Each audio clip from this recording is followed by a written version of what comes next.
வாழ்க்கையில வந்து நிறைய அல்வாக்கள் கிடைக்கும். அத பேஸ் பண்ணி நீங்க வந்து சொல்லணும். உங்களோட லைஃப்ல மறக்க முடியாத அல்வா எந்த அல்வா? எந்த அல்வா 1, 2 தான் டக்குன்னு மைண்ட்ல இருக்கும். ஊருப்பட்ட அல்வா வாங்கி எது ஞாபகத்துல இருக்குது? எவ்வளோ பேர் அல்வா குடுத்துட்டு போயிருக்காங்க. டேய் இது அல்வானே தெரியாதுடா அப்படிங்கிற மாதிரி ஒரு அல்வானா? ஃபர்ஸ்ட்டு சினிமால வாய்ப்பு தேடும்போது ஒருத்தவங்க அல்வா குடுத்தாங்க எனக்கு. அவர் என்ன பண்ணாரு, "நீங்க ஒரு 7000 குடுங்க. உங்களுக்கு நல்ல கேரக்டரா இருக்கும். ம். நீங்க அனுப்பிச்சு விட்டுருங்க. நாளைக்கு வந்துருங்க ஷூட்டிங் ஸ்பாட்டுக்கு" அப்படின்ட்டு அமௌண்ட்ட வாங்கிட்டாரு. வாங்கிட்டு அவர் ஒரு டேட் சொன்னாரு. "இது மாரி வெள்ளிக்கிழமை வந்துருங்க விஜிபி ஷூட்டிங்" அப்படின்ட்டு. ஷூட்டிங் ஸ்பாட்டுக்கு போயிட்டேன். போயிட்டு நல்ல க்ரௌடு எல்லாம் ஆர்டிஸ்ட்லாம் வந்துட்டாங்க. நானும் போயிட்டு க்ரௌட் எடுக்கிறோன்னு நின்னுட்டேன். திடீர்னு என்ன ஒருத்தர், "தம்பி நீ யாருப்பான்னு" கேட்டாரு. "Sir artist sir." "ஆர்டிஸ்ட்டா? உன்ன யாரு கூப்பிட்டா?" இது மாரி ஒரு பேர் சொன்னாரு. இது மாரி ரவின்னு ஒருத்தர் கூப்பிட்டாரு. "ரவியா?" அப்படின்னு ஒருத்தர் யாருமே கிடையாது. தயவு செய்து வெளிய போன்னு அனுப்பிச்சு விட்டானுங்க. ஐயையோ!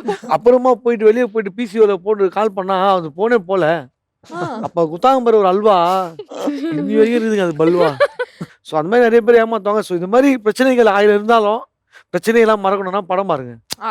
அதுக்கு முக்கியமா ராஜபுத்திரன் படம் பாருங்க. ஃபேமிலியோட போய் பாருங்க. நம்ம உறவுகள வந்து டெவலப் பண்ணுங்க. மணின்னு மணிய தேடி போவாம, மனுஷனையே கொஞ்சம் ஹனி தேடுங்கன்றது. ஹனின்னு ஹனிய தேடி போறணுமா? அணியையும் தேடாதீங்க, மணியையும் தேடாதீங்க. கூட இருக்கிற மனுஷன தேடுங்கன்றது. ஆ அற்புதம். அதுதான் ராஜபுத்திரன். சூப்பர். கூட இருக்கிற அப்பா, அம்மா கூட, அண்ணன், தம்பி கூட, அவங்க உறவுகள் இருக்குல்ல, அத வந்து டெவலப் பண்ணுங்கன்றது தான் இந்த படத்துல மெயினா சொல்லியிருக்காங்க.